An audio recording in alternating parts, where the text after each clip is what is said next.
All right, next one we've got Christian Branner, who's going to be talking to us about supervising and emulating system calls. Hey, everyone. I'm Christian. I'm one of the LXD maintainers. Mostly work on the kernel, though.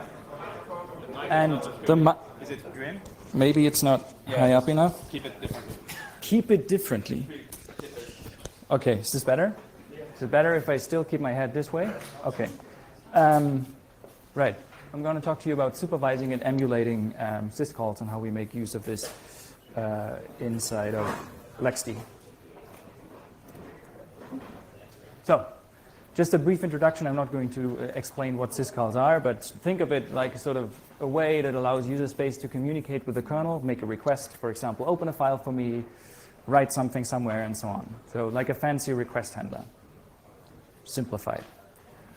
And so obviously, in a lot of scenarios, you kind of have use cases where you run an app, and per se, there's nothing restricting this app from making any kind of syscall it wants. I mean, ignore the permission checking that the kernel performs, but in general, the app can just, if it knows the syscall number and how to do syscalls, it can just ask the kernel, perform something for me. And for a lot of apps, you might want to restrict them in the way they can request something from the kernel. You want to, for example, just allow them a certain set of syscalls, not all of them. You might want to restrict how it can call a specific syscall with what arguments and so on. And this is sort of where most operating systems have kind of a similar concept, but on Linux, the part of the kernel that is responsible for allowing you to do such sandboxing is seccomp. So it allows you to intercept system calls and then denies or allows them. Usually, for example, a container runtime that runs privilege at least would block a syscall that is called open by handle add, because with symlink trickery, you can open any file on the host system that you want. And so what usually is done, it returns enosys. So seccomp profile is loaded for that application, and then if the application makes a syscall, open by handle add, return enosys or eperm or whatever to tell the application you cannot use the syscall, this is off limits. So you can see where this is going, right? You can have blacklists and whitelists and so on, and most container runtimes make use of this in some form or other. But one of the limiting things is that the kernel actually never blocks. So the policy to some extent is not fully dynamic, right? So you can't really do something. If an application performs this syscall, stop it and wait for me, for example, to tell you what you're supposed to do. That's not possible with seccomp. Well, it was not possible with seccomp. But that would open up a lot of interesting possibilities and would extend how you can sandbox application in a much more fine-grained way. And there's an interesting fact that you should keep in mind for the later part of the presentation. That is, seccomp never runs before the syscall number is looked up in the syscall table. So what the kernel usually does, right? You request a syscall and you pass down a number in a specific register dependent on the architecture, and the kernel then takes this number and is like, I'm looking up in the syscall table the corresponding syscall and then call it. But if this syscall number doesn't exist in the syscall table, right, then the kernel will tell you this syscall doesn't exist. Seccomp runs before that, if you know where I'm going with this. But if not, I'm explaining in a little bit. So seccomp never blocks. What could you do if it actually were you to enable, if it actually would block? Well, there will be a lot of interesting use cases. Like what we wanted to do is to load a profile that specifies if the application performs the make not syscall, right?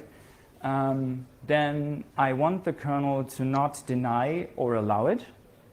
I want the kernel to wait for me to tell it what it's supposed to return to user space. So the kernel blocks and waits for a response from the corresponding process to tell it what to do. And this is exactly what the seccomp notifier is doing. It's been something that's been toyed around with in various forms, and the guy who implemented this is actually here, Tycho, who did the original kernel work for this. Yeah, so one of the factors is that seccomp asks user space for the return value and NO, but the execution does never continue, usually doesn't continue in the kernel. So if the application performs a syscall, for example, a make not syscall, and it blocks, the only thing that we can do right now is that we emulate the syscall in user space, right? I'm going to give a demo about this in a little bit. So what this allows you to do is basically fake any kind of syscall may be wrong, but you can very much expand what you can do with containers right now. So containers we touched upon this in the first talk, I think, where somebody asked, what are the limitations that you usually experience with unprivileged containers, which are the containers that you should use because they're actually safe, or way safer than privileged containers. Well, you can do a lot of things, right? If you want to mount any kind of block device inside of a container, the kernel will not allow you to do this. Because usually file systems in the kernel are not able to protect themselves against malicious images. So if you allow an unprivileged user to mount any kind of image that has been given, stick in a USB stick, mount it, and so on, you could crash the kernel easily. In user namespaces, you're also not allowed to do any kind of make not syscalls, right? If you could create, I don't know, def kmem, def mem, whatever it is, and then write into random kernel memory as an unprivileged user. It would also be pretty bad. So there's quite a bunch of limitations, and this obviously means that most user space tools have not been written with containers, and especially not written with the user namespace or unprivileged containers in mind. And it's kind of a catch-up game where user space is slowly accepting containers to be a common thing, and usually tools that get written nowadays will take care to exact function in user namespaces. But a lot of old tools, I don't know, fake root or whatever, they will usually try to create device nodes and so on, and then they're running in a container, and there is no good reason why they shouldn't be allowed to run in a container, but they will fail. But we also don't want to, I mean, the obvious solution, if we're thinking about the make not case that you could throw in my face, is why not have a whitelist of devices inside of the kernel that we deem safe, and if that's kind of messy, then you get into kind of a catch-up game where you have to wait on the kernel version and that gets you the right device node and whether it's safe or not. And oftentimes, especially for the container case, right, you have a container manager and you have the container, and the container manager is sort of your main authority apart from the kernel. The kernel denies things that are globally unsafe, and your container manager will usually be able to judge whether or not a specific operation is allowed for that container. So it will usually have an idea of the workload. Well, not necessarily, but for a lot of containers, it will know what's the workload. Can I trust this process inside of the container? Do I think a specific syscall is safe, and so on? And there was no way, there was previously no nice way to actually delegate this power to the container manager itself. And this is where the seccomp notifier really becomes powerful. So you load a seccomp profile, and make not syscall doesn't work. But now you have this seccomp profile that stops the process when it performs the make not syscall, right? Right before it's even looked up in the kernel in the syscall table. And then it sends you a message on a file descriptor, and the user space process that is supervising the container can then inspect the arguments and so on of the syscall for the container, and then based on that, make an informed decision. Say, for example, it's safe. He just wants to create the console inside of the container and not something really malicious. That's the general idea. And then deny it or allow it. As you see, the concrete implementation is you load a task, the container loads a seccomp profile, and then it gets an FD for this profile, and this FD is the so-called notifier FD. This it can then hand off to the container manager, LXD, Docker, Podman, whatever, or Conmon. And then it can be registered in an epoll loop, in an event loop, or in whatever form, and then you can wait for events on it. And every time a syscall that is registered in the filter for the container is made, the supervising manager will get an event on the notifier FD, can then receive the syscall arguments, what syscall is made and has been made, and so on, inspect the arguments, and then do whatever it wants, and at the end tell the kernel, tell the process the syscall succeeded, or tell the process the syscall failed, Excellent.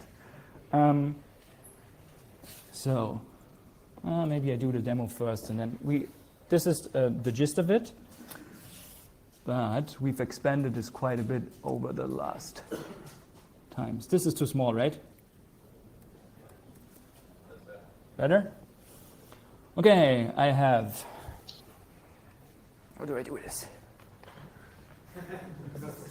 So, I have a container running here. Not running, apparently.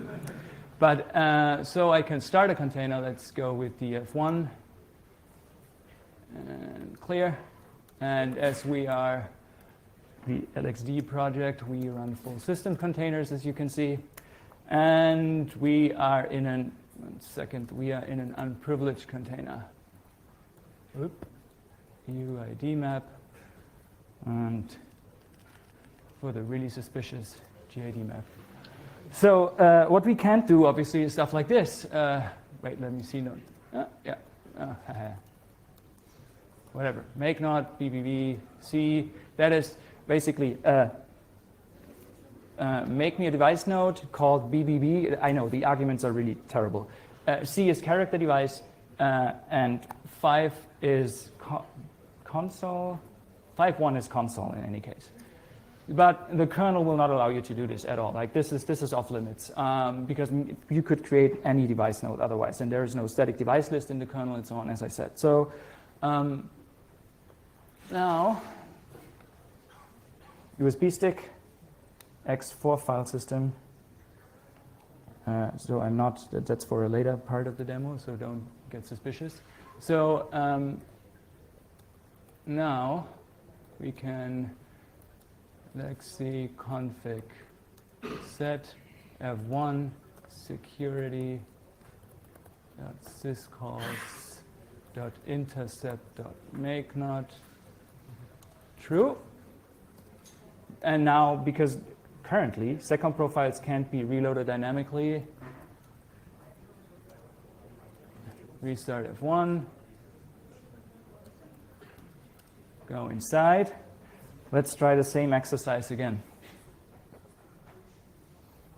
No. So you can see we don't fool you. There is no mount or any. Oops. Well, this is an actual device node, and it's the stat. Yeah, it's the character special device node. And so what we did, obviously, is we haven't changed the kernel. I haven't rebooted the kernel and so on. What we did is we used the second notifier. The second notifier sent a message to the Lexi daemon, said this container wants to make a make not syscall. And then the Lexi daemon was like, okay, let me look at the arguments. And then we have a whitelist in Lexi that states, for example, dev console, yeah, whatever, totally fine. And performs the make not action for you, emulates it in user space, so to speak. If I were to change this to block device, it hopefully fails. Well, yeah, obviously it fails. I mean,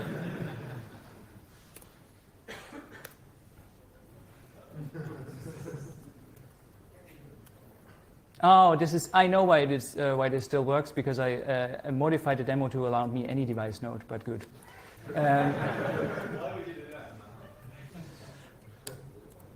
Because I wanted to show cool stuff. The same, so you can obviously, this is a very, well, it's an interesting use case because it allows you to run tools like fake root and so on, but it's not the most interesting use case. The more interesting use case is currently we're very limited in the way that, so if you request from us, from the Lexi daemon, that we mount something for you, so the user on the host types something in and states, I want this mount to appear in the container, then we can already do that. Like we can inject mounts, no problem whatsoever. But often when you have a tool running inside of the container, right, we currently had no way to intercept this syscall. We had no way of knowing that it actually wanted to mount something that we consider to be safe. So what you can do is you can also intercept you can also intercept the mount syscall and then make it possible to have various stuff mounted in your container. So let's start with, that's mount, right? And then allowed, and we state that it's fine to mount, let's say, X4.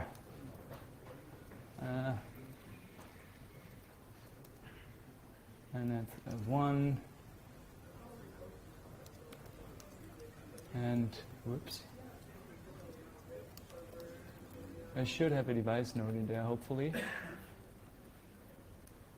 Yep. So I have a file system. I should probably...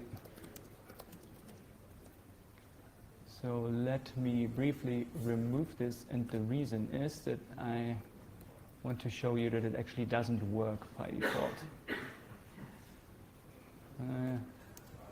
Shall have 1 clear. And so if you do mount /dev SDB, which is an ext4 file system, and try to mount it, the kernel will tell you, no, this is off limits because it could be a malicious image, you're trying to crash me, whatever. Like, but if we and set this allowed and do a restart,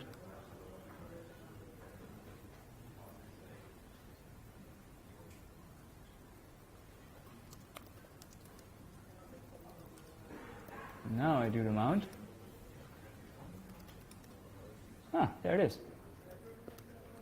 So, because we have in our policy allowed X4 mounts, the LXD daemon will now intercept these syscalls, and then if you call mount from inside of the container, it will mount the X4 file system for you. The problem, obviously, with this is that it's only safe if you do it via fuse. So instead of enabling the file system, we also allow you to set an option where you can rewrite it to fuse. So any mount, any X4 mount inside of the container will be done via fuse, which is safe. That's a safe user space implementation of this. It's the only way you can safely do this. But if you know your workload and you know in this unprivileged container is running something that can only have ever access to specific types of device nodes, then it's probably also fine if you set the allowed property. The cool thing is, or one of the limitations that we've recently gotten rid of, which just got released, a patch that I merged for 5.5, is we now also allow you to continue syscalls, because what I said is the kernel never continues syscalls from user space. Actually, this is now possible when you set a specific, when you tell the kernel to do so. But be aware, this cannot be used to implement the security policy at all.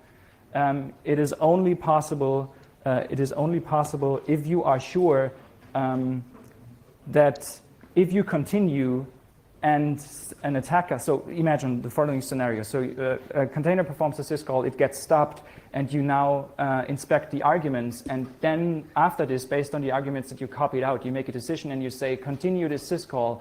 An attacker with equal privilege could rewrite the syscall arguments in the meantime. So you need to be sure that if that happens, the kernel will still be sufficiently protecting you. Yeah, I actually have more, but I think we're out of time. Well, if you try to just do the demo very quickly while people ask questions or whatever, I don't know. But like you still have about a minute. I don't have your expertise in doing demos very quickly, but I also want to take chance to take questions. We do have the actual instructions for that on the release post for LXD 319. So if you want to try it for yourself, we do have the explanation for how to do that, the demo he was going to do. There's more features coming. Sargon, someone from Netflix, has worked on a new syscall that I've merged for 5.6 that also allows you to retrieve file descriptors, which means that will also allow you to, at some point, bridge sockets. So you can intercept, get an FD from the task that you intercepted, and then connect it to a different port or different IP address, whatever you want. So it's pretty cool feature. We can take one question.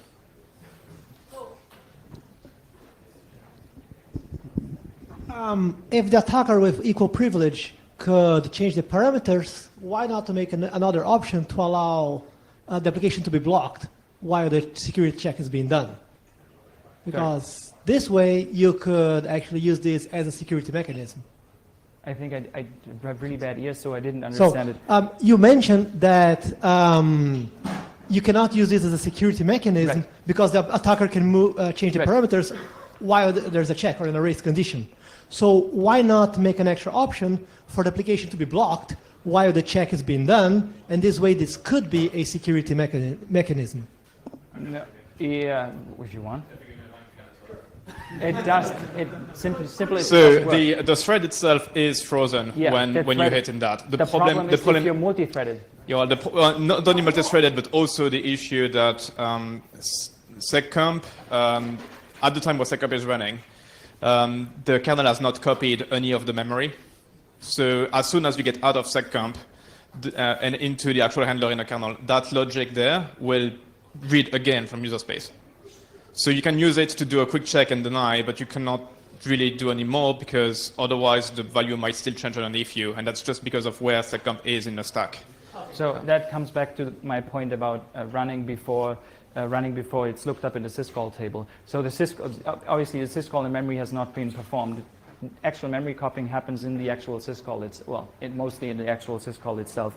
The cool thing is that, which I haven't demoed, I have a demo for this, is that you can invent syscalls with this because it runs. That's why I pointed out it runs before the system call number is looked up in the system call table. So technically, you could, for example, say some random number that is now that I invented as a new syscall is a way to communicate to LXD to perform a certain kind of operation for you.